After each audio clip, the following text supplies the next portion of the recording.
कुछ करता हूँ। जय गुरु। आलोचना प्रसंगे पंचम खंड पेज 191, 192, 193। বীরেন্দা, আমরা অনেক সময় একক অনেক কাজ করতে পারি, কিন্তু মিলেমিশে 10 জনকে মানিয়ে পাতিয়ে নিয়ে संगबद्धভাবে কাজ করতে পারি না। এর উপায় কি? বীরেন্দা सीसी ठाकुर जी से पूछ रहे हैं कि हम बहुत बार ऐसा होता है कि अकेला बहुत सारा काम कर लेते हैं, लेकिन मिल बांट कर 10 जन को मनाकर एक साथ लेकर संघबद्ध भाव से काम नहीं कर पाते हैं। इसका उपाय क्या है? सीसी ठाकुर, আপনারা যতখানি অ্যাবভ কমপ্লেক্স প্রবৃত্তির ঊর্ধ্বে ও निराशी निर्मम হবেন ততই মিলেমিশে কাজ করতে পারবেন। सीसी ठाकुर जी ने कहा कि आप सभी जितना अबोव कॉम्प्लेक्स यानी कि प्रवृत्ति के ऊर्ध्व में रहेंगे और निराशी निर्मम होंगे, उतना ही मिल बांटकर काम कर पाएंगे। আপনি দিল্লিতে থেকে যে কথা বলবেন আর রামশঙ্কর এখানে থেকে যা বলবে তাতে কোনো ফারাক থাকবে না। উভয়েরই কথার মধ্যে আদর্শ ও উদ্দেশ্যের संगति খুঁজে पाওয়া যাবে। आप दिल्ली में रहकर जो बात कहेंगे और रामशंकर यहाँ पे रहकर जो बात कहेगा, उसमें कोई फर्क नहीं रहेगा। दोनों की ही बातों में आदर्श और उद्देश्य का संगति ढूंढ पाना मुमकिन होगा। स्वार्थसेवी रकम থাকলেই डेविएशन ব্যতিক্রম এসে পড়ে। स्वार्थ सेवी रकम रहने पर ही डेविएशन यानी कि व्यतिक्रम आ पड़ता है। তখন ফুলফিলিং পরিপূরণী না হয়ে हार्मफुल ক্ষতিকর হয় और तभी फुलफिलिंग यानी कि परिपूरणी ना होकर हार्मफुल यानी कि क्षतिकर हो जाते हैं। একজন আরেকজনের প্রতি অশ্রদ্ধা সঞ্চারিত করতে চেষ্টা করে। एक व्यक्ति दूसरे व्यक्ति के प्रति अश्रद्धा संचारित करने की चेष्टा करते हैं, ভাবে তাতে তার নিজের প্রতি শ্রদ্ধা বাড়বে এবং লোকটা তার হাতে থাকবে। वो ये सोचता है कि इससे उसका उसके प्रति श्रद्धा बढ़ेगा और वो लोग उनके हाथों में रहेंगे, किंतु फल है उल्टो, लेकिन फल होता है उल्टा। ये सब भालो ना, ये सब अच्छी बात नहीं है। আর কতগুলি ভালো হ্যাবিট অভ্যাস লাগে और कुछ अच्छे হ্যাবিট यानी कि अभ्यास चाहिए। কাজের পথে নরমাল ক্যাবিনেট সহজ মন্ত্রণা পরিষদের সঙ্গে কনসাল্ট পরামর্শ করা উচিত। তাতে মিউচুয়াল আন্ডারস্ট্যান্ডিং পারস্পরিক বুঝ বাড়ে। काम के पथ पर नॉर्मल कैबिनेट यानी कि सहज मंत्रणा परिषद के साथ कंसल्ट यानी कि परामर्श करना चाहिए। इससे म्यूचुअल अंडरस्टैंडिंग यानी कि पारस्परिक जो समझौता है वो बढ़ता है। তাছাড়া মানুষ চায় অ্যাপ্রিসিয়েশন तारीफ, प्रत्येक के अप्रिशिएट तारीफ करते हैं। इसके अलावा मनुष्य चाहता है अप्रिसिएशन यानी कि तारीफ। हर किसी को अप्रिशिएट यानी कि तारीफ करना चाहिए। যারা আত্মপ্রশংসা করে এবং অন্যকে অ্যাপ্রিশিয়েট তারিফ করে না, তারা সমালোচনারই পাত্র হয়ে ওঠে। जो लोग आत्म प्रशंसा करता है और दूसरों को अप्रिशिएट यानी कि तारीफ नहीं करता है, वह समालोचना का पात्र ही हो उठता है। তারা কখনো ইন্টিগ্রেটিং এজেন্ট সংহতি সন্দীপী কর্তা হতে পারে না। वह कभी भी इंटीग्रेटिंग एजेंट यानी कि संगति संदीपी कर्ता नहीं बन पाते। নিজের প্রশংসা ভুলেও করতে নেই। अपनी प्रशंसा भूल से भी नहीं करनी चाहिए, किंतु अन्य न्याয্য प्रशंसा করতে হয় प्राण भरे।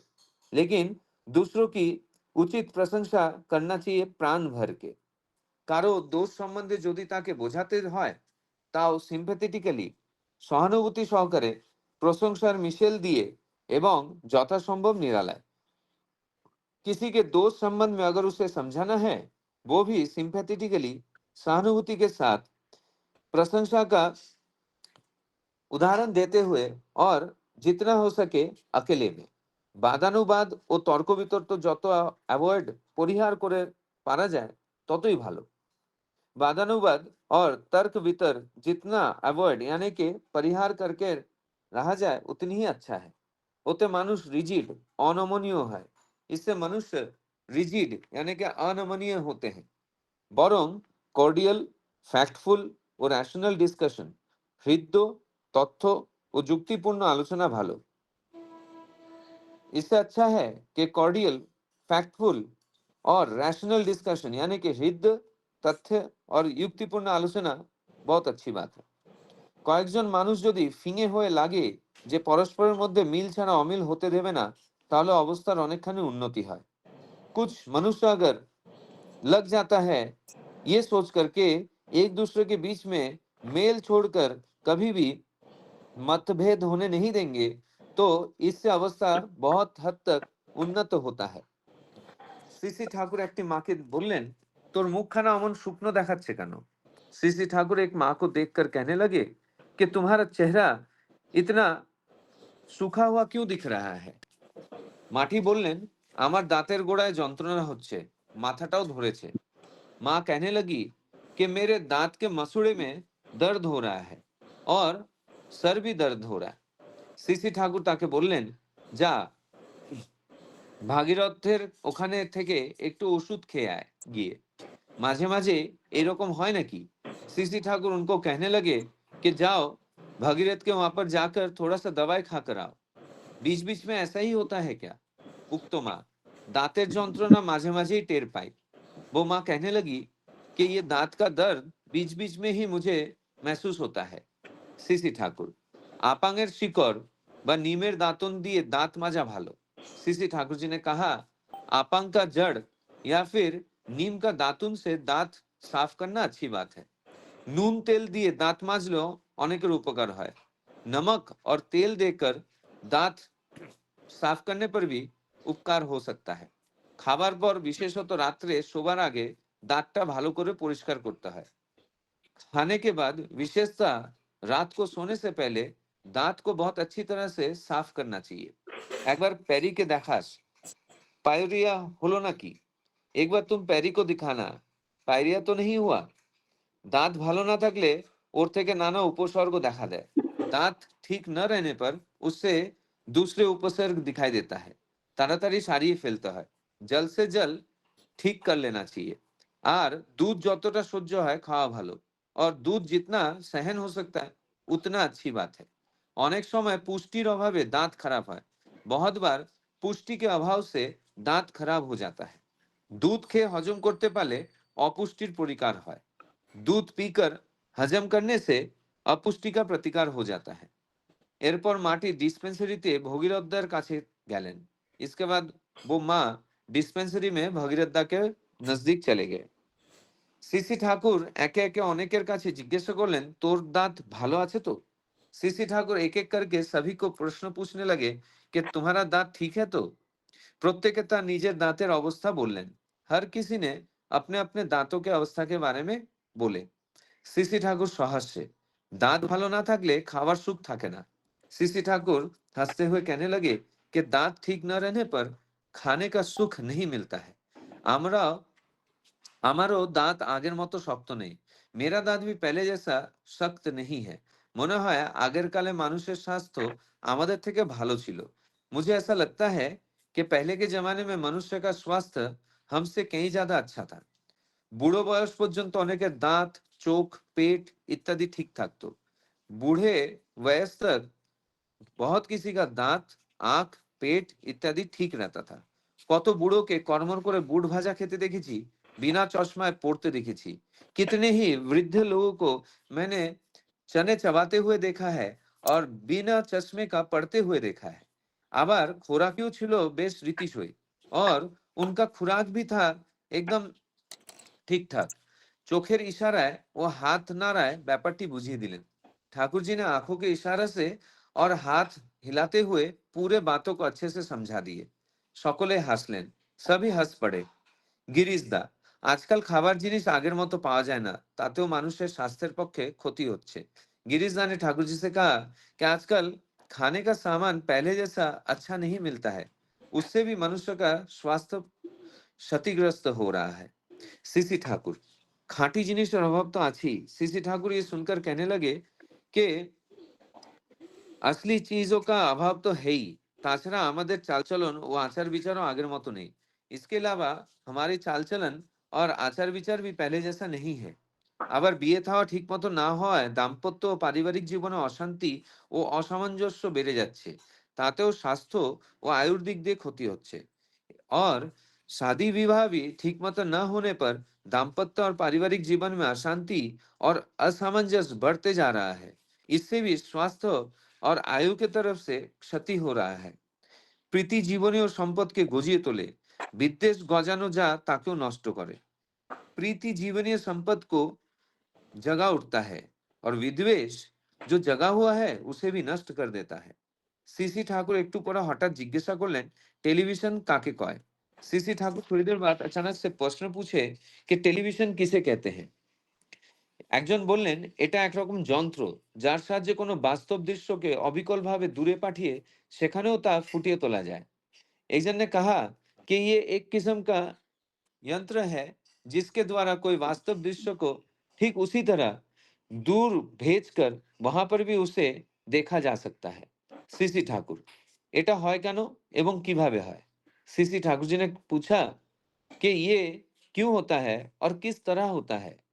অনিল দা, যে জিনিসের প্রতিচ্ছবি দূরে পাঠাতে হবে তার উপর আলো ফেললে সম্মুখস্থ ট্রান্সমিটার প্রেরক যন্ত্রের মধ্যে আলো ছায়ার পার্থক্য অনুযায়ী বিদ্যুতের তরঙ্গ সৃষ্টি হয় এবং তা इलेक्ट्रोमैग्नेटिक वेवेर मतो चारिदिके छड़िए पड़े।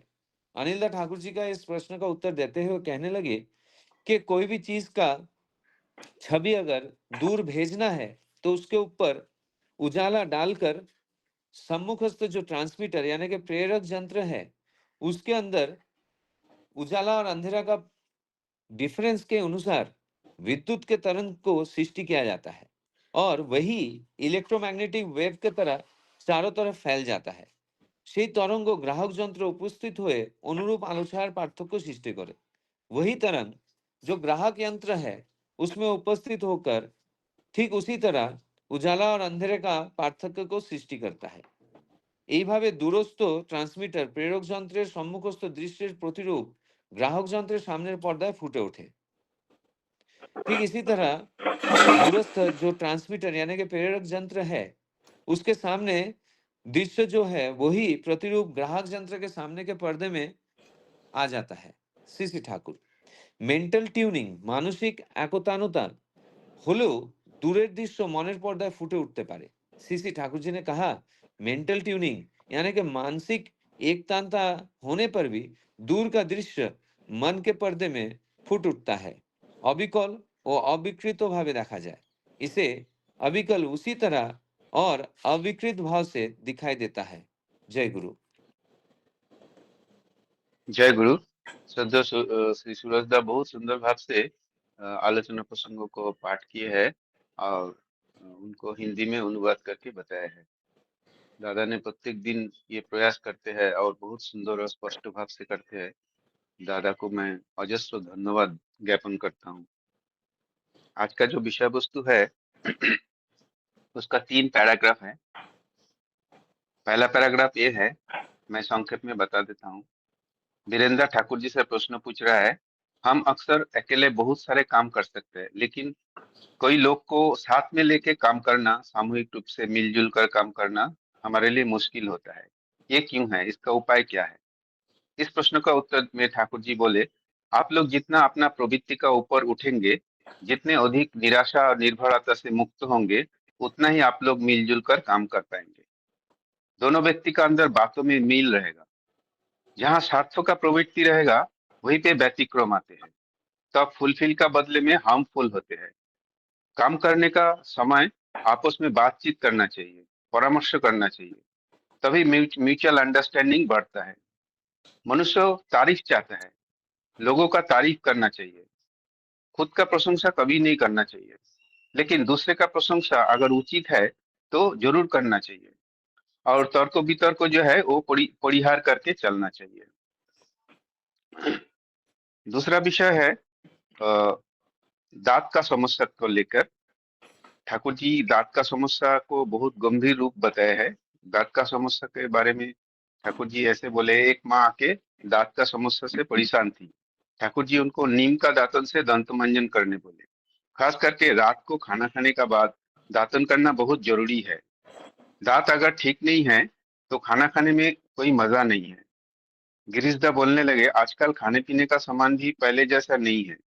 ठाकुर जी बोले, हाँ, शुद्ध जिनिस का अभाव तो है ही है, लेकिन हमारा चाल-चलन, आचार-विचार भी पहले जैसा नहीं रहा। इस इसलिए स्वास्थ्य और आयु का ऊपर बुरा असर पड़ रहा है। और तीसरा पैराग्राफ ऐसे है कि ठाकुर जी अचानक प्रश्न पूछे कि टेलीविज़न किसको कहते हैं? तभी एक दादा ने ठाकुर जी को टेलीविज़न क्या है और वो कैसे काम करते हैं इसके बारे में व्याख्या की है। ये सुन के ठाकुर जी बोले, अगर मेंटल ट्यूनिंग रहने पर दूर का दृश्य मन में दिखाई देते हैं, एकदम अविकल और अविकृत भाव से। ये था आज का विषय वस्तु 3 पैराग्राफ में। तो इस विषय वस्तु के ऊपर आलोचना रखने के लिए मैं श्रद्धेय श्री अजय दा को अनुरोध करूंगा 10 मिनट आलोचना करने के लिए। श्रद्धेय श्री अजय दा। जय गुरु दादा। जय गुरु। वंदे पुरुषोत्तम, वंदे पुरुषोत्तम, वंदे पुरुषोत्तम। बहुत ही सुंदर आज का हमारा जो प्रसंग है, कैसे कन्वर्सेशन करना है, कैसे हमारे जो काम है, जो 3 इसमें प्रश्न किए गए हैं ठाकुर जी से, उसके बारे में डिस्कशन चल रहा है। एक छोटा-सा स्टोरी बताऊँगा आप लोगों को। ठाकुर जी एक जगह पे लिखे हैं सत्यानुश्रन में कि अनुभूति द्वारा जो जाना जाए, वही है ज्ञान, और जानने को ही वेद कहते हैं, और वेद अखंड है। श्रद्धेय वीरेंद्र दा प्रश्न करते हैं सुश्री ठाकुर जी से कि इन लोगों का मेंटेलिटी होता है, स्वभाव होता है कि हम अकेले बहुत अच्छे से कोई भी काम को कर सकते हैं, बट जब यूनाइटेड होते हैं, जब संघबद्ध होकर काम करने की बारी आती है, तो उस टाइम पे हमारा काम प्रॉपर नहीं हो पाता है, अच्छा नहीं हो पाता है। तो उस विषय में यहाँ पे डिस्कशन चल रहा है। मैं चेष्टा करूंगा कि प्रथम जो भाग है उस भाग पर बोलने की एक कोशिश करूंगा। कल जैसे ही कल थोड़ा तबीयत ठीक नहीं था, तो मैं घर पे ही था, छुट्टी लिया हुआ था, और फिर शाम को कुछ काम के लिए मैं बाहर निकला था, तब श्रद्धेय सोमनाथ दा का मैंने मैसेज देखा कि मेरा नाम है जाजन में, और जैसे ही कुछ आता है तो एक तरह से एग्जाम है अगले दिन, और उसका प्रिपरेशन बहुत जरूरी है, मेरा ऐसा मानना है। तो दिल में जैसे ही आया, तो मैं खुद को ये कन्वर्सेशन चल रहा है अंदर खुद से कि नहीं, घर जाके फटाफट मेरे को सारा कुछ फिनिश करके मेरे को थोड़ा सा देखना है कि क्या है, किस टॉपिक में बोलना है, कैसा बोलना है। बट समहाउ मैं जिस काम के लिए बाहर गया था वो होने में थोड़ा लेट हुआ। लेट होने के बाद में मुझे घर आने में बहुत लेट हो गया। फिर खाना-वाना खा के बेटी-एटी को सब कुछ देखने के बाद जैसे ही फ्री हुआ, मैं 10:30-11 बजे उस पार्ट को लेके मैं बैठा हूँ कि क्या है टॉपिक आज, उसको देखता हूँ। और सारा कुछ सुनता हूँ पीसफुली। पीसफुली सुनने के बाद मैं प्रीति के साथ में कन्वर्सेशन करता हूँ कि मालिक कितने दयालु है, और मालिक क्या जानते, कितना जानते हैं हम लोग को कि जो चीज़ हमारे साथ घटता है, उस घटक को ही हम लोग जो लोगों के साथ में ठाकुर जी बोले ना, जैसे कि अनुभूति द्वारा जो जाना जाए, वही है ज्ञान। तो मेरे साथ में रिसेंटली एक ऐसा विभत्स अनुभूति हुआ कि जिससे हम लोग का जो चलन चिंतन है, उसको हम लोग ने और सहज करने की कोशिश की, उसको और हम लोग अच्छे से करने की कुछ चेष्टा की है। वही मैं प्रीति के साथ में डिस्कशन कर रहा था कि जैसे मानो ये वाला जो टॉपिक है वो हम लोगों के लिए ही है। वो हम लोगों का जो अनुभूति है उसी को लोगों को बताने के लिए ही है। तो प्रिपरेशन तो मैंने नहीं, कुछ नहीं किया। मैंने एक बार सारा कुछ सुना और ये लगा कि जो मेरे साथ घटित हुआ है, ये उस पे, ये टॉपिक पे मुझे बोलना है। तो ठाकुर जी जैसे यहाँ पे बोल रहे हैं वीरेंद्र दा के क्वेश्चन पे कि आप सभी जितना प्रवृत्ति के ऊर्ध्व में होंगे, निराशी निर्भय होंगे, उतना ही आप मिलजुल कर काम कर पाएंगे। आप लोग सभी जानते हैं, मैंने रिसेंटली अभी जाजन में भी बोला था कि लास्ट मंथ में मैं अपने घर गया हुआ था भोपाल में, और रिटर्न में आते समय एक छोटा सा घटना हम लोगों के साथ में घटा। और एक बहुत अच्छा एक मतलब एक्सपीरियंस हुआ उससे और बहुत कुछ जानने को मिला। दादा मेरा थोड़ा-सा मे बी शायद उसको बताने में 2-5 मिनट इधर-ऊपर हो सकता है, तो थोड़ा-सा कंसीडर कीजिएगा। बट मुझे ऐसा लगता है कि ये बहुत एक जीवंत उदाहरण है। सभी को इससे जानने को बहुत कुछ मिलेगा। तो जैसे ही हम लोग रिटर्न आने के लिए होते हैं, चूँकि एक हमारे भोपाल से एक ट्रेन चलता है जो सीधे डायरेक्ट एलटीटी के लिए आता है। तो फर्स्ट टाइम जब मैं बेटी को लेके अभी ट्राई किया कि सोचा कि इस बार हम लोग एसी में ना जाके हम लोग इस बार स्लीपर में जाते हैं, चूँकि भोपाल से यहाँ तक का दूरी भी ज़्यादा नहीं है और जिस ट्रेन में मेरा टिकट था, वो बहुत ही कम स्टॉपेज में कल्याण तक के आ जाता है।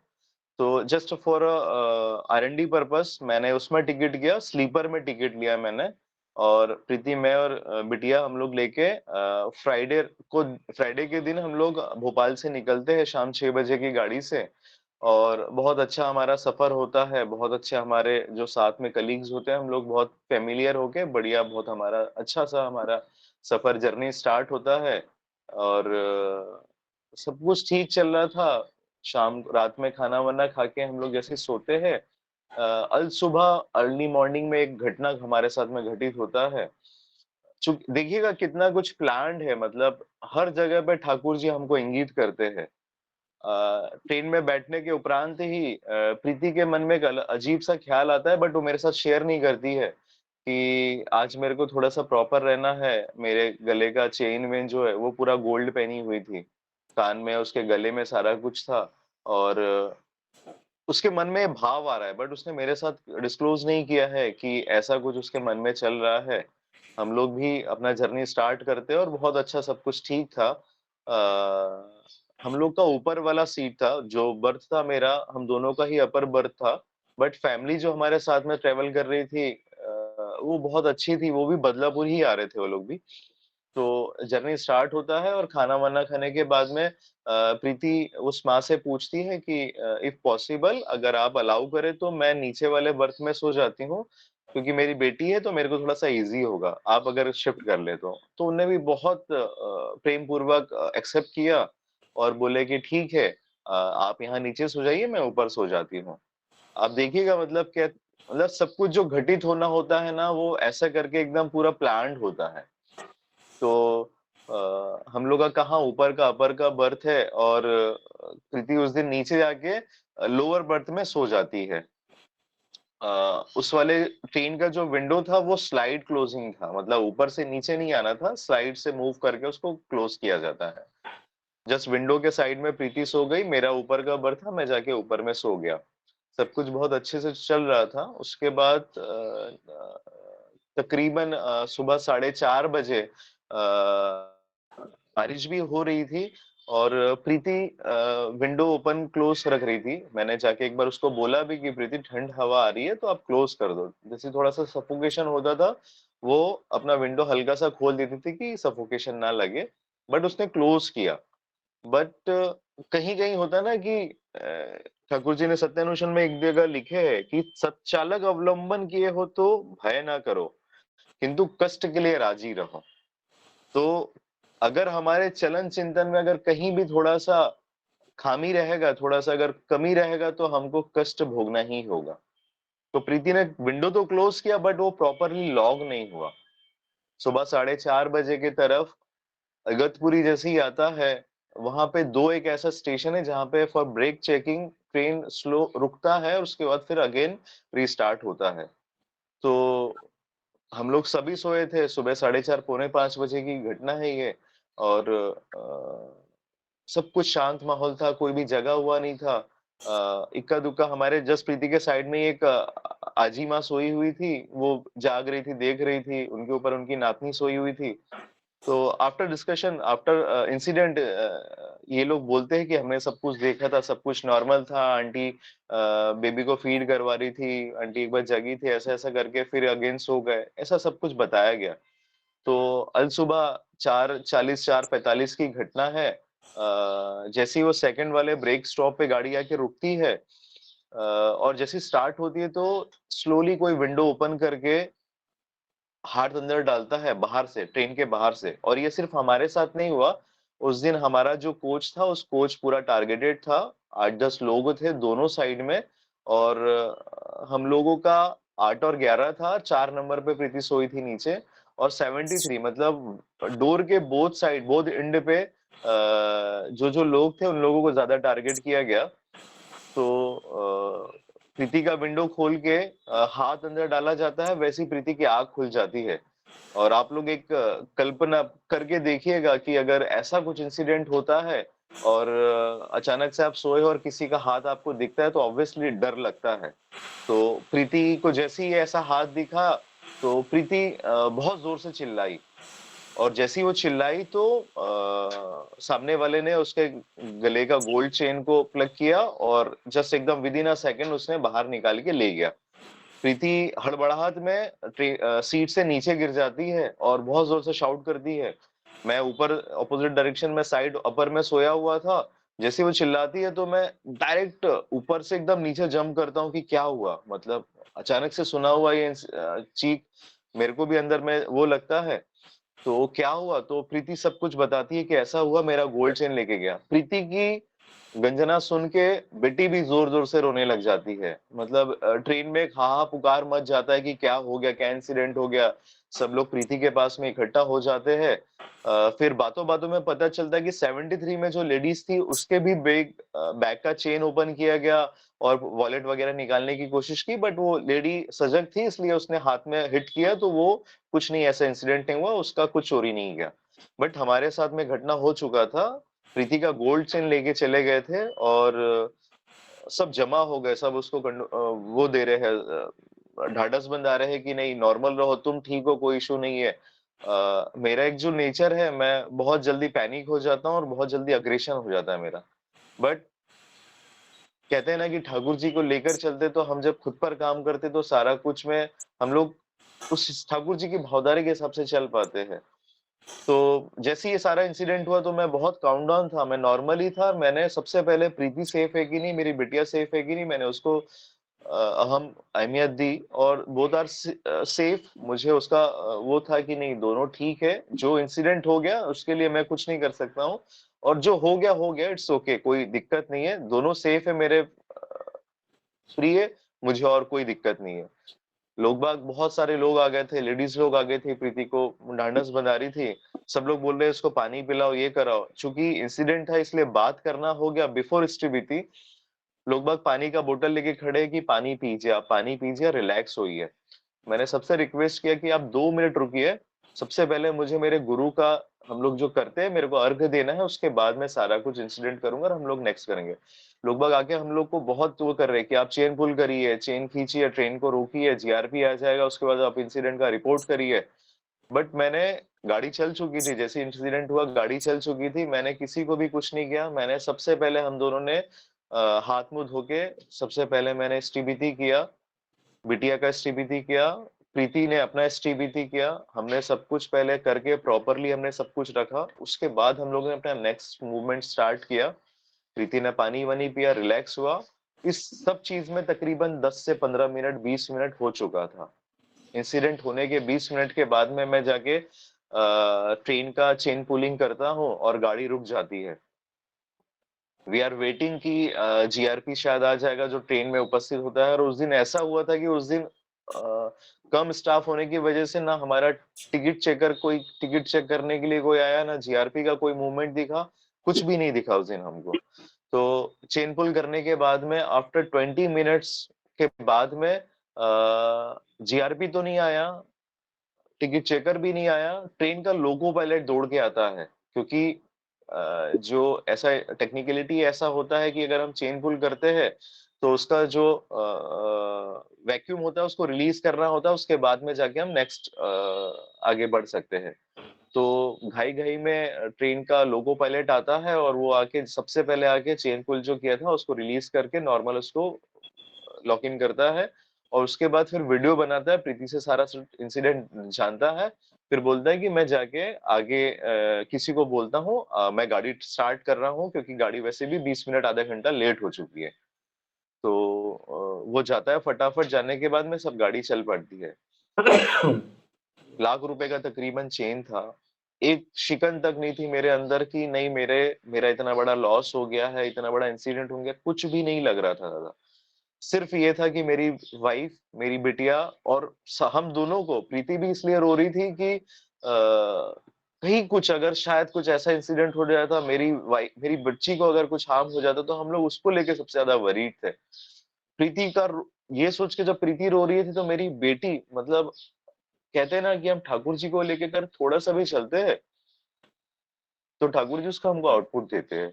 मेरी बेटी वो अपनी मम्मी को ढांढस बंधा रही है कि मम्मी मैं नॉर्मल हूँ, सब कुछ ठीक है, आप शांत हो जाओ, आप रो मत। ये बचपन से मैंने उसमें देखा है कि वो अगर उसकी मम्मी को थोड़ा सा भी तकलीफ होता है ना, तो वो एकदम एक्टिव हो जाती है कि क्या हुआ, मम्मी क्यों क्राई कर रही है, क्यों ऐसा हो रहा है। वो अपनी मम्मी को कर रही है, उसकी मम्मी को लाड़ कर रही है, उसकी मम्मी को वो कर रही है कि आप सब ठीक हो जाएगा, आप नॉर्मल हो जाओ, जैसे ये कहना चाह रही है वो। जैसे तैसे ये सारा कुछ होता है और टीसी आता है, ट्रेन में जो भी होना होता है मैं 139 में कंप्लेन करता हूँ, सारा कुछ करके मैं शॉर्ट में थोड़ा सा करता हूँ दादा। सब कुछ करके हम लोग कल्याण में उतरते हैं और कल्याण में उतर के हम लोग जाते हैं सीधे जीआरपी स्टेशन में और हम लोग रिपोर्ट दर्ज कराते हैं। तो ठाकुर जी यहाँ पे जो बताया है, जो यहाँ पे लिखे है कि स्वार्थ से भी रकम रहने पर ही डेविएशन व्यतिक्रम आ पड़ता है, तभी फुलफिलिंग परिपूर्ण ना होकर हार्मफुल क्षतिकर हो जाता है। अर्थात स्वार्थ से भी रकम रहने पर ही डेविएशन आता है। अगर हमारे मन में थोड़ा सा भी स्वार्थ है तो उसमें डेविएशन आ जाता है, और जो हम फुलफिल करना चाहता है तो वो फुलफिल ना होके वो हार्मफुल हो जाता है। हम लोग जब जीआरपी थाना में जाते हैं तो चूंकि ये इगतपुरी की घटना है, इसलिए कल्याण वाले उतना इंटरेस्ट नहीं लेते हैं और हम लोग को टालने की कोशिश करते हैं कि नहीं, आपका इंसिडेंट वहां है तो आपको वहां पे रिपोर्ट करना होगा, आपका यहाँ पे कुछ नहीं होगा। फिर जैसे तैसे वो हमको भेज देते हैं कि नहीं, आप फिर एक काम करिए, आप बेटी के साथ में, ये सब टाइम टेकन प्रोसेस है, आप सेकंड हाफ में आइए, तब जाके आपका हम देखते हैं कि क्या कर सकते हैं। सेकंड हाफ में इसलिए बोला है कि जैसे यहाँ पे बोला ना कि स्वार्थ से की भी रकम रहने पर ही डेविएशन आता है। वो जो सामने जय वाली गुरुदेव। पुलिस जय शॉर्ट में। गुरुदेव, 2 मिनट में मैं शॉर्ट जय करता हूँ जी। तो ये सारा कुछ हम लोग ने इंसिडेंट को फाइल किया, वहां पे फाइल करने के बाद में हम लोग तब एट द टाइम वहां पे नहीं हुआ, हम लोग घर जाने के बाद में वापस घर पे आते हैं और जैसे हम लोग जाते हैं तो हमको ज्योत्सना माँ के साथ हमारा मुलाकात होता है। माँ बोलती है कि ठीक है, मैं तो एक मीटिंग में जा रही हूँ, आप अपना सारा कुछ करने के बाद घर पहुंच जाओ, दादा घर पे है, सारा कुछ वहां पे रिलैक्स हो। हम लोग जाते हैं और ये जो शॉर्ट से भी जो डेविएशन की बात ठाकुर जी यहाँ पे वीरेंद्र दादा कह रहे हैं यहाँ पे कि स्वार्थ रहने पे क्या होता है, वो लेडी का स्वार्थ था जो थाना इंचार्ज थी, उन्होंने हमारा लिखने से मना कर दिया क्योंकि उनको पता था कि 2 घंटे के बाद में शिफ्ट चेंज हो जाएगा, उसके बाद सेकंड जो शिफ्ट में आएगा वो सारा कुछ देखेंगे। तो हम लोग जाते हैं, हम लोग सारा कुछ रिपोर्ट कराते हैं और बहुत ही सहज सरल भाव से, जैसा ठाकुर जी बोल रहे हैं कि काम के रास्ते में नॉर्मल कैबिनेट परिषद के साथ में परामर्श करना उचित है, जिससे म्यूचुअल अंडरस्टैंडिंग रहता है और इससे मनुष्य जो म्यूचुअल अंडरस्टैंडिंग रहता है, अगर हम लोग नॉर्मल भाव से सब कुछ करते हैं तो हमारा काम सहज सरल भाव से सब कुछ निपुण हो जाता है। हम लोग ने गए, इंसिडेंट को हम लोग ने रिपोर्ट कराया, वो लिखना नहीं चाह रहे थे, फिर हम लोग ने इंसिडेंट को रिक्वेस्ट किया, बहुत नॉर्मल भाव से हम लोग जाके बाहर वेट कर दिया। सारे इंसिडेंट में 4 घंटा लगा, लेकिन वो नहीं लिखते लिखते भी हमको देख के हमारे ऊपर करुणा करके उन्होंने हमारा रिपोर्ट वगैरह फाइल किया और जीआरपी इगतपुरी में हमारा केस ट्रांसफर हो गया।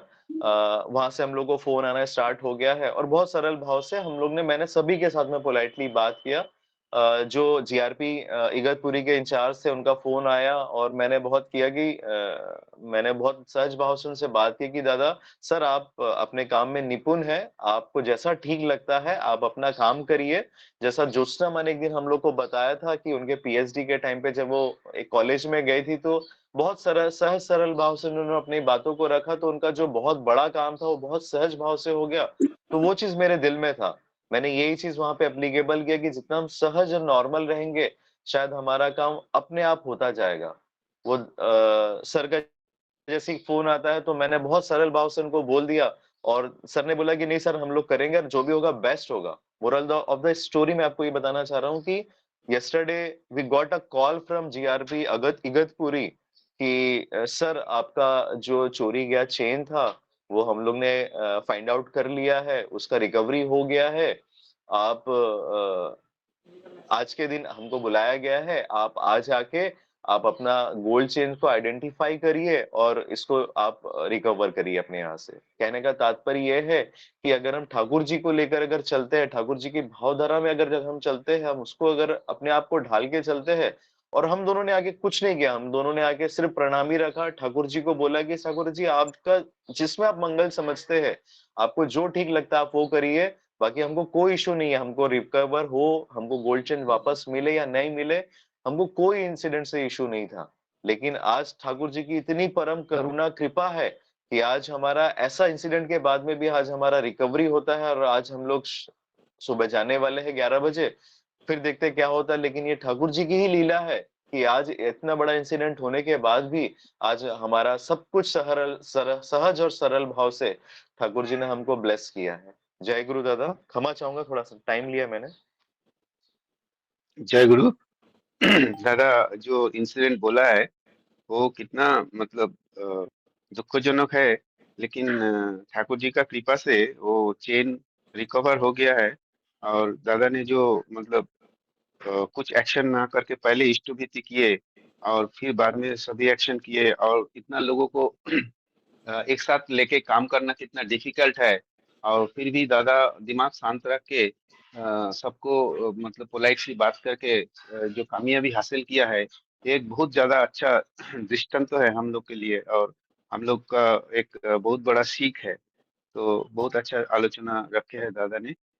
तो फिर आलोचना को मैं आगे बढ़ाते हुए मैं इस वक्त विजय कुमार दा को अनुरोध करूंगा। जो सेकंड पैराग्राफ है, दांत का समस्या लेके ठाकुर जी कितना गंभीर थे और कितना गुरुत्व महत्व दिया है दांत का लेके। हमारा बंगाली में एक कहावत है, जब दांत रहता है तो आप दांत का मर्म नहीं समझते हैं, लेकिन दांत जब झड़ जाता है तब हम उसको समझते हैं कि कितना इम्पोर्टेंट चीज है दांत। तो इसका ऊपर अगर दादा थोड़ा आलोचना रखे 10 मिनट।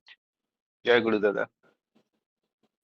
जय गुरु। वंदे पुरुषोत्तम, वंदे पुरुषोत्तमम, वंदे पुरुषोत्तमम। आज बहुत शुभ दिन है, वर्मा का जन्म तिथि है। और जस्ट मैं रिमाइंड दिला रहा हूँ सबको कि जो आज सुबह 8:05 पे शंखध्वनि करके जो है वर्मा का जन्म तिथि मनाएंगे। हम लोग जो है प्रार्थना तथा संभव होगा प्रार्थना करेंगे। और अभी अजय दा ने जो बोले, तो इस पर यही एक निष्कर्ष है कि जो कुछ भी जनरली क्या होता है, कुछ भी गलत होता है तो लोग जल्दी घबरा जाते हैं, और जो है फिर जो भी जिसको मानता है भगवान ठाकुर जी उसको दोष देने लगते हैं जनरली। ये क्या कर दिया आपने, मेरा इतना का लॉस हो गया, ये हो गया, ये बीमारी हो गया, ये प्रॉब्लम हो गया, ये एक्सीडेंट हो गया, ये चोरी हो गया, जो भी होता है। लेकिन हमें उस समय यही समझना है कि जो पहले तो ठाकुर जी को निवेदन करना है कि ठाकुर सब जो मंगल हो ठाकुर जी वही कीजिए इसमें, क्योंकि ऑलरेडी आचार्य देव बोले हुए कि कुछ नहीं मांगना है ठाकुर जी से, सिर्फ मंगल का। उनको ठाकुर को पता है कि हमारे लिए क्या मंगल है। अगर अगर दादा का सोना का चेन खोने से अगर हमारा मंगल है तो कोई बात नहीं, चेन खो दान जाए तो चलेगा, क्योंकि हो सकता है उसमें मेरा मंगल छुपा रहेगा। तो हर हमेशा जो है ठाकुर जी से मंगल निवेदन करना है, और ठाकुर जी जो भी करते हैं हमारे जो एडजस्टमेंट करते हैं, जो भी ग्रह है लिखा हुआ, ठाकुर जी ऑलवेज एडजस्टमेंट करते हैं, और फाइनली जो भी होता है फ्रूटफुल ही होता है हमारे जीवन के लिए। यही समझना है। अभी दादा ने जो बोला सेकेंड टॉपिक का, तो सेकेंड टॉपिक में जो ठाकुर जी देखिए, मतलब इसी को बोलते हैं पुरुषोत्तम। पुरुषोत्तम बोलते हैं ग्रहण करने के लिए ना, कि कभी भी जो है पुरुषोत्तम ग्रहण करो। हम लोग कुछ भी गुरु ग्रहण कर लेते हैं किधर भी, है ना। तो पुरुषोत्तम और गुरु में यही अंतर है कि पुरुषोत्तम जो है सभी चीजों का सॉल्यूशन देते हैं हमको। जो स्पेसिफिक गुरु जो होते हैं वो सॉल्यूशन, सभी फील्ड का सॉल्यूशन उनके पास नहीं रहता है ना। जैसे मान लिया हम टीचिंग में हैं, फिजिक्स के प्रोफेसर हैं, तो सिर्फ फिजिक्स का ही वो बताएंगे। केमिस्ट्री है तो सिर्फ केमिस्ट्री का नॉलेज उनके पास है, सभी सब्जेक्ट का नॉलेज नहीं रहता है ना। लेकिन जो पुरुषोत्तम है उनके पास जो है सभी चीजों का सॉल्यूशन उनके पास है। और हम तो देखते ही हैं कि जो कुछ भी लोग क्वेश्चन ठाकुर जी से पूछते हैं, और ठाकुर जी के बाद जो आचार्य देव से पूछते रहते हैं, है ना। वैसे मैं गया था एक बार देवघर, तो एक पेरेंट आए, उसके साथ छोटा बच्चा था, तो उन्होंने आचार्य देव से बच्चा निवेदन किया है कि जो मैं नाटा हूँ कैसे लंबा होना है ना। तो आचार्य देव ने, मैं सोचा है क्या सिली क्वेश्चन है यहाँ पे आचार्य देव से पूछते हैं लोग आकर के, बच्चा लंबा होना है नाटा है। लेकिन मैंने देखा कि आचार्य देव, मैं सोचा था कि जो है आचार्य देव बोले कुछ बात नहीं, तुम जो है किसी ऊंचे स्थान पर पकड़ के लटका करो, है ना।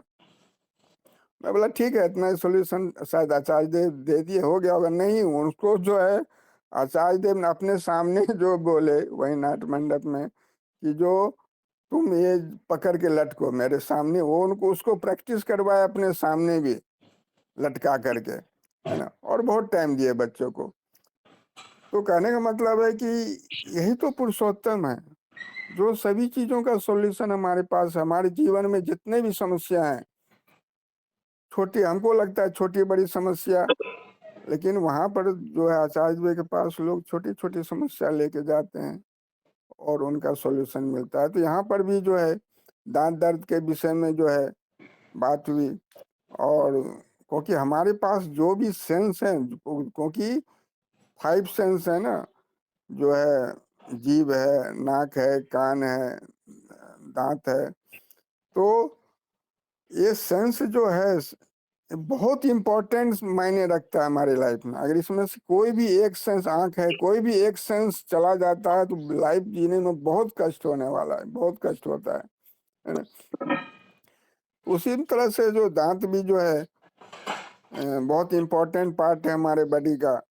तो ठाकुर जी ने उसका सॉल्यूशन बहुत अच्छी तरह से बताया कि क्या करना चाहिए। और सबको पता है कि जो सुबह और रात सोने के टाइम में ब्रश करना चाहिए, ये जो है रूटीन में जो होना चाहिए। और तभी हमारा ये बहुत बोलते हैं, सिर्फ हम भी बोल रहे हैं, लेकिन शायद मैं भी जो है पूर्ण रूप से पालन नहीं करता हूँ कि जो रोज कि सोने के टाइम में ब्रश करना है, और फिर बाद में जो है हमें भुगतना पड़ता है वो समस्या। और जो ठाकुर जी बोले हैं नमक तेल, हम लोग बचपन से जो है नमक तेल, बचपन से मेरे माँ पिताजी ने नमक तेल से धोने के लिए बोला है, नीम के दातुन से धोने के लिए बोला है। और तो उसको जो है बहुत इम्पोर्टेंट नमक तेल, मैंने भी खुद कभी कभी किसी बच्चे को कुछ हल्का फुल्का दर्द होता है तो मैं भी सजेस्ट करता हूँ नमक तेल धोने के लिए। और ठाकुर जी ने जो स्वास्थ्य के संबंध में जो बोला है, जो बहुत इम्पोर्टेंट बात बोला है, कि जो घर में जो भी सदस्य हैं उसमें सामंजस्य है कि नहीं आपस में, है ना।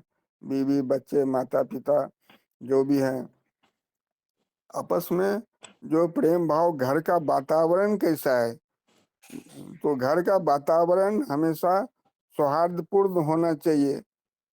क्योंकि जो बीमारियां जो होती है, घर के वातावरण अगर सौहार्दपूर्ण नहीं है तो उससे ही बहुत सारी बीमारियां डेवलप होती है। तो अगर बीमारियों से बचना है तो घर में जो है रिलेशन जो है एक दूसरे से अच्छा होना चाहिए। तो इतना ही कहकर मैं दादा अपनी वाणी को समाप्त करता हूँ। जय गुरु। जय गुरु दादा। श्रद्धेय विजय दादा बहुत सुंदर भाव से जो आलोचना का विषय वस्तु है वो उसने आलोचना किए है। जो ये होता है पुरुषोत्तम होता है, उनका पास सभी चीज का सॉल्यूशन रहता है। कोई भी हमारा प्रॉब्लम है उनका सॉल्यूशन रहता है। बहुत सुंदर उदाहरण देते हुए दादा ने आलोचना रखे हैं। अभी आलोचना को आगे बढ़ाते हुए मैं श्रद्धेय शशि कुमार दादा को अनुरोध करूंगा आलोचना करने के लिए। जय गुरु शशिदा। जय गुरु। वंदे पुरुषोत्तम वंदे पुरुषोत्तम वंदे पुरुषोत्तम।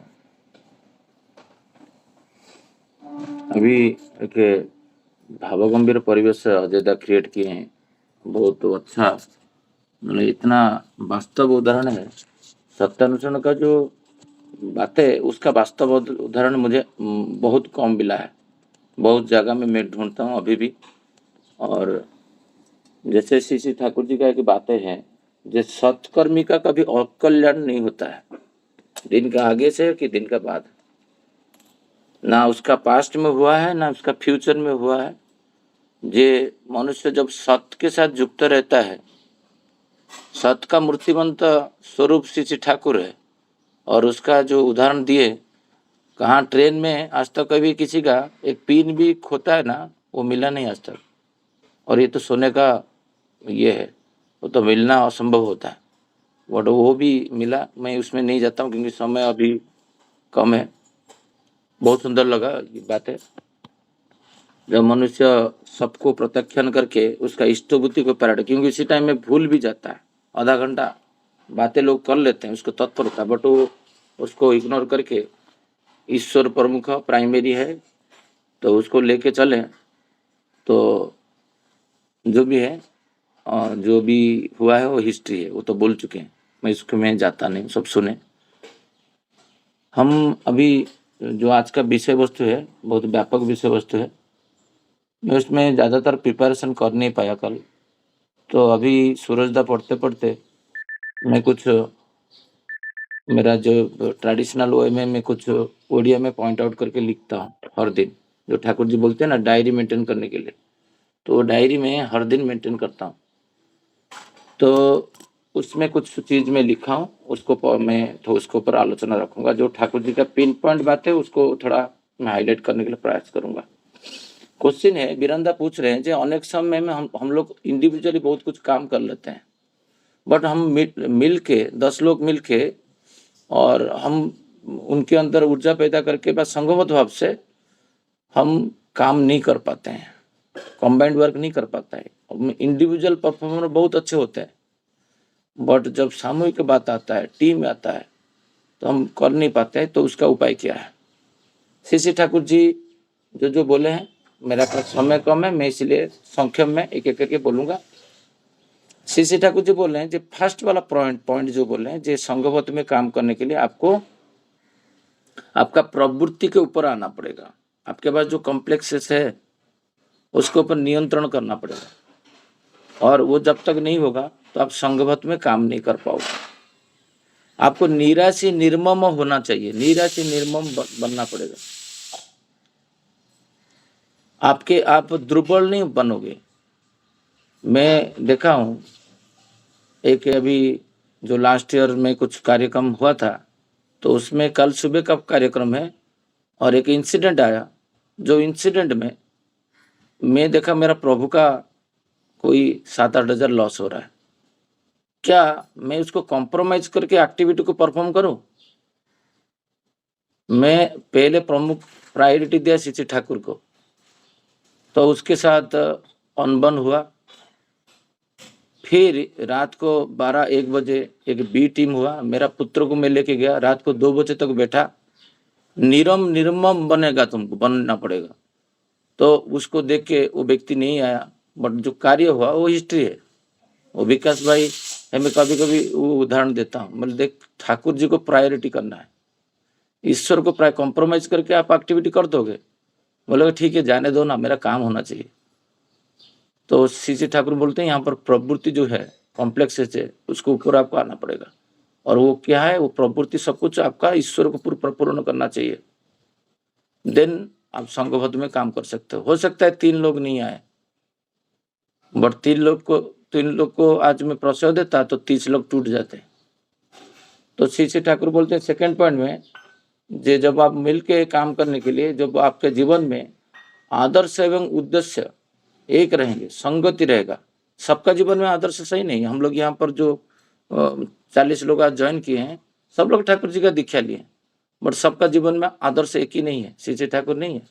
क्योंकि श्री ठाकुर जी को जो जीवंत आदर्श व परिवार का सदस्य मानेगा, वो सबका भाव अलग है और सबका उद्देश्य भी ठीक नहीं है। कोई सोच रहा है मैं दीक्षा लिया हूँ और मेरा LIC एजेंट हूँ और मैं यहाँ पर बहुत सारा कम्युनिटी है, मैं यहाँ पर LIC का एजेंट बेचूंगा। वो 1 महीना आपके साथ मिला, 6 महीना मिला, बट 1 साल के बाद आपको बोला दादा आपको एक बार लेना चाहिए ना, आप गुरु भाइयों के मुझे साथ नहीं कर रहे, मैं कैसे चलूंगा? तो उसका उद्देश्य क्या है? तो सबका उद्देश्य भी सेम नहीं है। मैं जस्ट छोटा छोटा उदाहरण देके आगे जा रहा हूँ क्योंकि शायद समय नहीं होगा। आप सोच रहे हो यहाँ पर जो भी मंदिर में आते हैं कि ये फोरम में आते हैं कि कुछ करते हैं, सबका उद्देश्य सेम है? सेम नहीं है, सबका उद्देश्य अलग है। कौन क्या उद्देश्य में आते हैं आपको भी पता नहीं, बट श्री ठाकुर बोलते हैं आदर्श उद्देश्य जब एक होता है, वहां पर कॉन्फ्लिक्ट कभी भी नहीं आएगा। हम लोग 2 घंटा 1 घंटा बात करते हैं, मैं कल सोमनाथ को बोल रहा था, बट कुछ लोग के साथ 5 मिनट नहीं बात करता हूँ क्योंकि वहां पर ठाकुर जी को लेके कॉन्फ्लिक्ट आ जाता है, फिर छोड़ देता हूँ।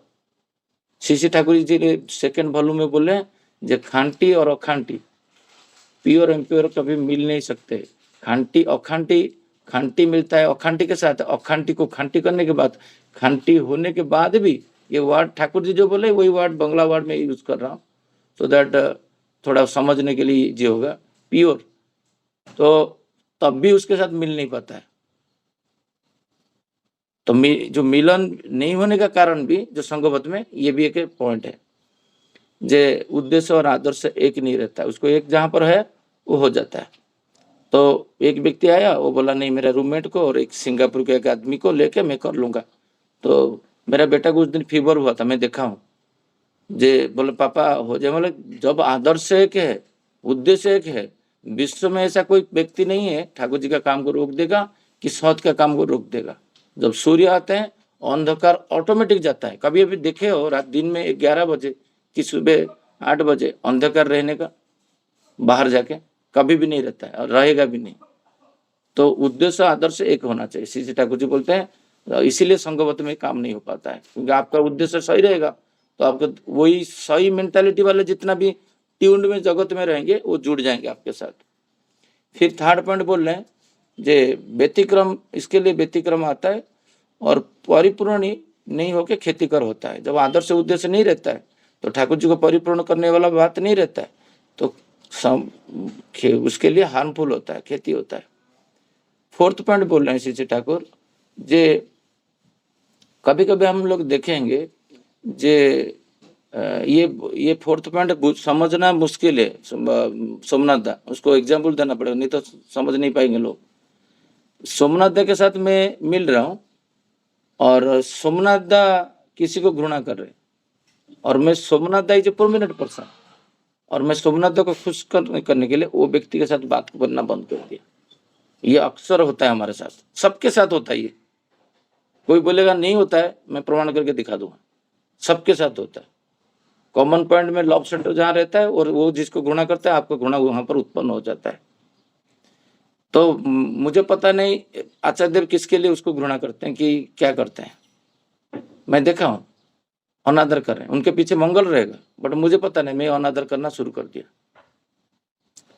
तो ये हुआ था मेरे साथ लास्ट ईयर। मैं वो व्यक्ति को समझाया था, जब वो व्यक्ति नहीं आया रात को 12 बजे, ठीक है तो वो उसको प्यार करता है, बट आप उसको बुलाया नहीं, मैं कैसे आ सकता था? वो बेसिकली आया नहीं उस दिन उसको फुलफिल करने के लिए, जिसको काम करना था। मैं डिटेल में नहीं जाता हूँ, उसको हर्ट, मतलब वो उसको हर्ट होगा, वो फोरम में रहेगा तो उसको हर्ट होगा, वो बाहर रहेगा भी उसको हर्ट होगा। वो रात को नेक्स्ट डे उत्सव में आके रोया मेरा पास, शशिकांत दा मैं कितना बड़ा गलती कर दिया, जब मैं ठाकुर जी के साथ डिटैच हो गया। उसको फुलफिल करने के लिए ठाकुर जी का काम भी नहीं किया उस दिन, रात को आया नहीं। ये ठाकुर जी बोलते हैं दूसरे को खुश करने के लिए तुम अपर को नहीं माने जिसको तुम प्रेम करते हो उसको खुश करने के लिए दूसरों को तिरस्कार मत करो। यहाँ पर श्री ठाकुर जी और एक टेक्निक दिए हैं, जे प्रशंसा अप्रिसिएशन जो पॉइंट है, पॉइंट नंबर 6, जे मेरा भी एक दुर्बलता है अप्रिसिएशन। बट अभी मेरा पास जब टीम आया कॉर्पोरेट सेक्टर में, मैं पहले आईसी इंडिविजुअल कंट्रीब्यूटर था, जो प्रश्न हुई है ऐक्य के भाव से मैं करता था, बहुत परफॉर्म में अच्छा हूँ। मैं अकेला करूँगा तो बहुत कुछ बढ़िया करता हूँ, संघबद्ध में मेरे कर नहीं पाता था। बट अभी संघबद्ध में करना मैं अभी उसमें अग्रसर हो रहा हूँ, क्योंकि मैं देख रहा हूँ जहाँ जहाँ संघबद्ध का काम आता है अभी मैं परफेक्टली डिलीवर करने के लिए प्रयास कर रहा हूँ, हो रहा है भी, क्योंकि उसके पीछे एक अप्रिसिएशन। लास्ट ईयर पालावा सत्संग में जितना भी लोग काम किए थे, एक एक काम का वैशिष्ट को लेके मैं ट्राई किया उसका अप्रिसिएशन करने के लिए।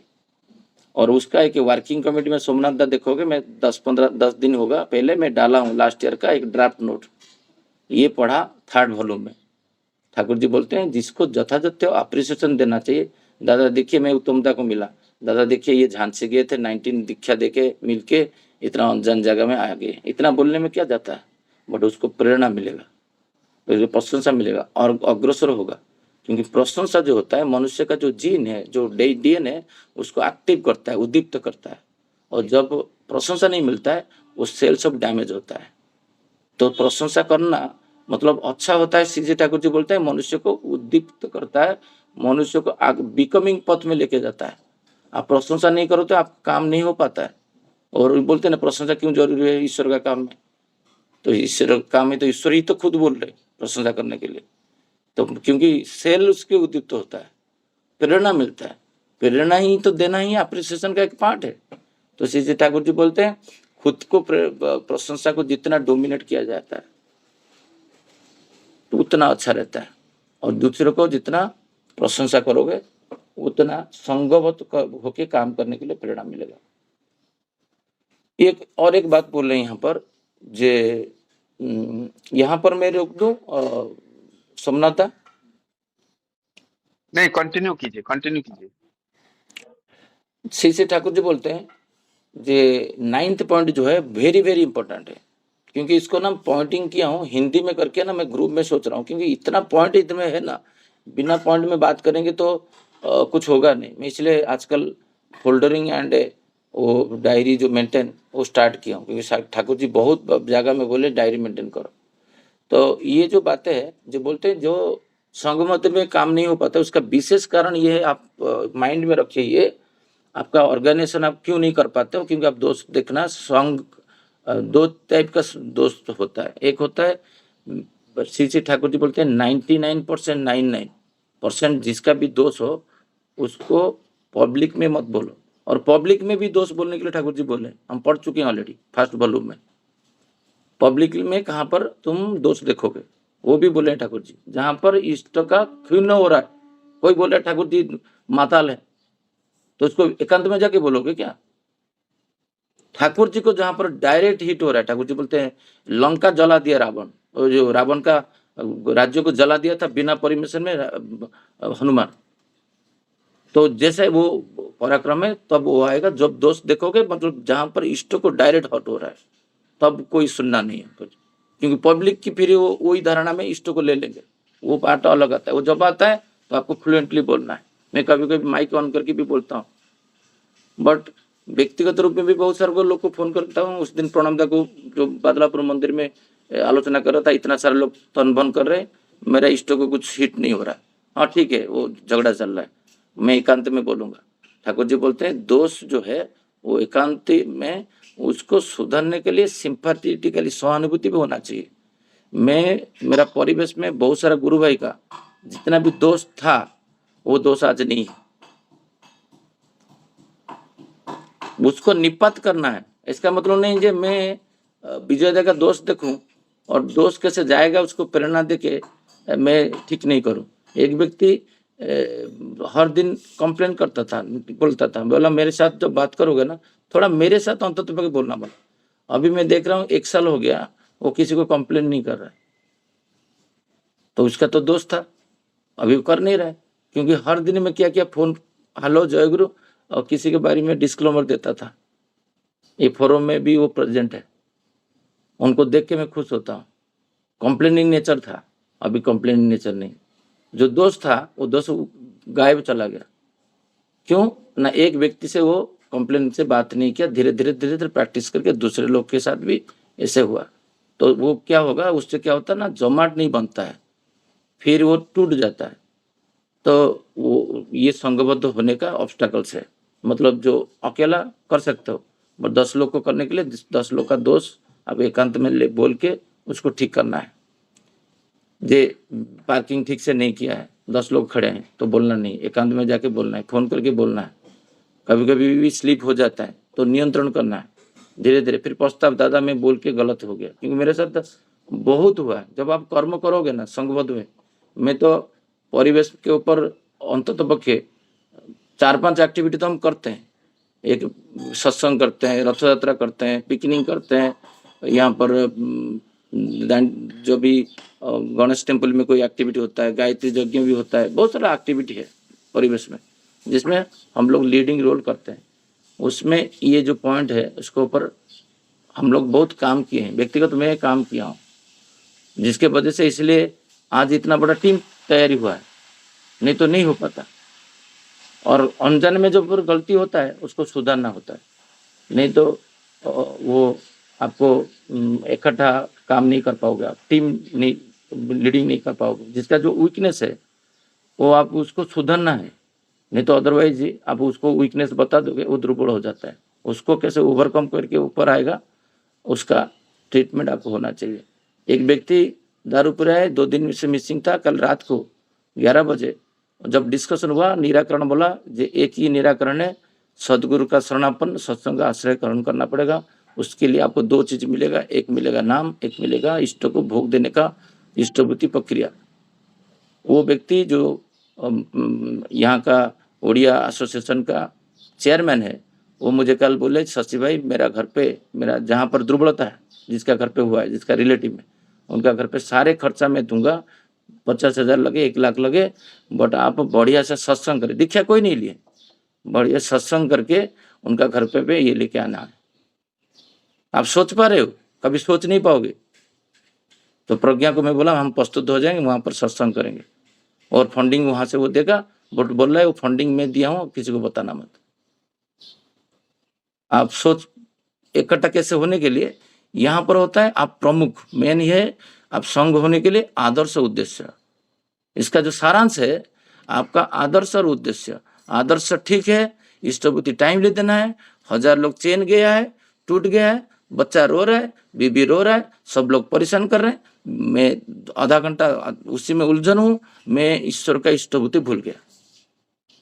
वहां पर प्रमुख हलदर था, अयोध्या, वहां पर प्रमुख किसको किए, प्राइमरी, वहां पर इष्ट को किए। जो इष्ट को करता है तो परिवेश में उसका कोई शत्रु नहीं। मेरा जो शत्रु था मैं उसको और एक व्यक्ति के द्वारा फोन करके बता रहा हूँ, जब मैं सोचता हूँ ये परम शत्रु है। प्रज्ञा बोले तुम उसके साथ, एक काल का घटना है, उसका शत्रु का भी उन्नयन चाहिए कि नहीं चाहिए, शत्रु का भी उन्नति करेगा कि नहीं, वो मंगल कामना कौन करेगा। तो मेरा जो शत्रु है, मैं सोचता हूँ ये मेरा शत्रु है, क्यों वो मुझे मारा है, धरा है, गाली दिया है, सुन नहीं रहा है, मेरा शत्रु है। तो उसका उन्नति जैसे होगा, और एक व्यक्ति जिसको प्यार करता है उसको फोन करके बता रहा हूँ, उसको जाके बताओ मेरा नाम लेके। मैं बात नहीं कर पाऊंगा क्योंकि उसका चरित्र जब तक ठीक नहीं करेगा मैं बात नहीं करूंगा। उसको मैं पेनलाइज किया हूँ, उसके लिए मैं भी फिर भी बात कर रहा हूँ शत्रु के लिए।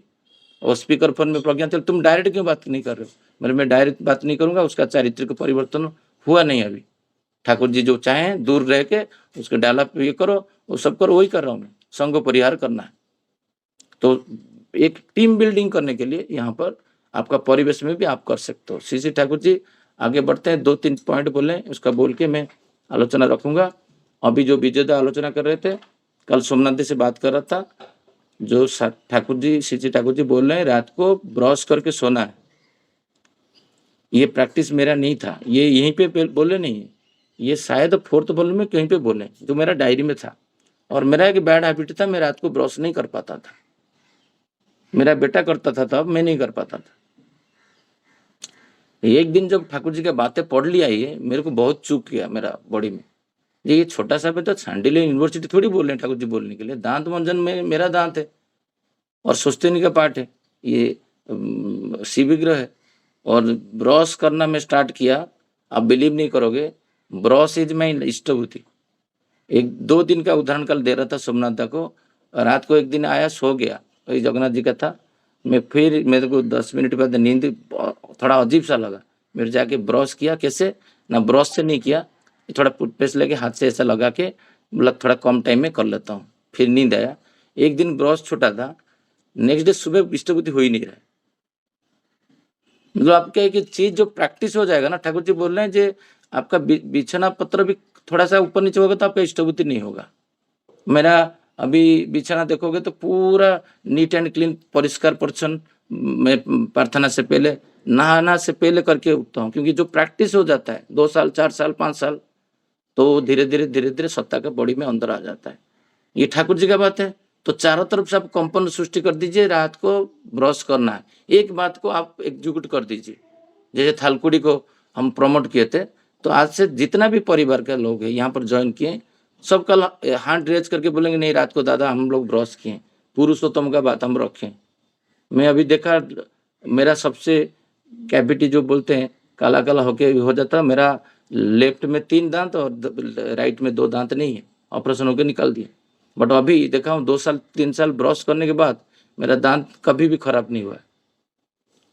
तो दांत के ऊपर श्री ठाकुर जी जो बोल रहे हैं ये बहुत इंपॉर्टेंट है, और ये इंपॉर्टेंट को आप समझिए। और ये कि व्रत की तरह मेरा जो डेली लाइफ में ये ब्रश एक इम्पोर्टेंट पार्ट है। तो आगे बढ़ते हैं। जो चलचित्र के बारे में बोल रहे थे, लास्ट को श्री ठाकुर जी बोल रहे कि अच्छा पॉइंट बोल रहे, टेलीविजन तब नहीं था, टेलीविजन का परिकल्पना हो रहा था। और ठाकुर जी बता रहे थे टेलीविजन पर 94 में 44 में टेलीविजन नहीं आया था, 1944 में। वो टेलीविजन के बारे में बात कर रहे थे। और समय तो हो चुका है। एक लास्ट को एक पॉइंट बोल रहे, जो मेंटेन ट्यूनिंग जिसका एकतानता होने से दूर का जो वस्तु है, कुछ कल्पना है, वो मनुष्य का माइंड में अभिकल और अभिकृत ये वर्ड यूज किया है, एग्जैक्टली आता है। श्री ठाकुर जी देख पाते थे पाचिर का उस तरफ क्या है, वो एग्जैक्टली देख पाते थे। जब आप नाम का वाइब्रेशन का ट्यून और मनुष्य का अंदर रहता है, वो एग्जैक्टली बता देता है वहां पर क्या है। तो इतना बोल के सोमनाथ मेरा बात को यहाँ पर विराम देता हूँ। सबको जय गुरु। जय गुरु दादा, बहुत सुंदर भाव से आपने तीनों पॉइंट को आलोचना रखी है और बहुत अच्छा आलोचना किया। और ये नाइट रात को सोने के से पहले आज से सब शपथ लेंगे, ब्रश करके सोएंगे। सभी लोग को अनुरोध कितना करता लोग हूँ, हाँ हाँ कर सकते हैं, पूछिए सोमनाथ, देखो कितना लोग हैंड रेस कीजिए, हैंड रेस कीजिए। और दादा लोग, माँ लोग, कौन कि आप लोग आज रात कौन में ब्रश करके सोएंगे। जो हैंड रेस करेंगे कल आज ठाकुर जी का बातें मैं तो करता हूँ ऐसे भी, तो मैं भी हैंड रेस कर लेता हूँ। दादा मैं भी रोज करता हूँ। हाँ, जो करते हैं थोड़ा बोल दीजिए, जो नहीं करते हैं वो हैंड रेस करिए। हम आज से करने का प्रयास करते हैं दादा। जय गुरु जय गुरु जय जय गुरु जय गुरु जय गुरु दादा, जय गुरु बोलता हूँ सबको जय गुरु। सभी को जय गुरु, सभी को जय गुरु। जय गुरु दादा, सभी माँ दादा को जय गुरु। शशि भाई जय गुरु। जय गुरु पूरा जय गुरु परिवार जय गुरु दादा, जय गुरु शशि भाई। जय गुरु दादा। जय गुरु जय गुरु। जय गुरु, सभी को जय गुरु। जय गुरु, सभी को जय गुरु। जय गुरु दादा। जय गुरु जय गुरु, सबको जय गुरु।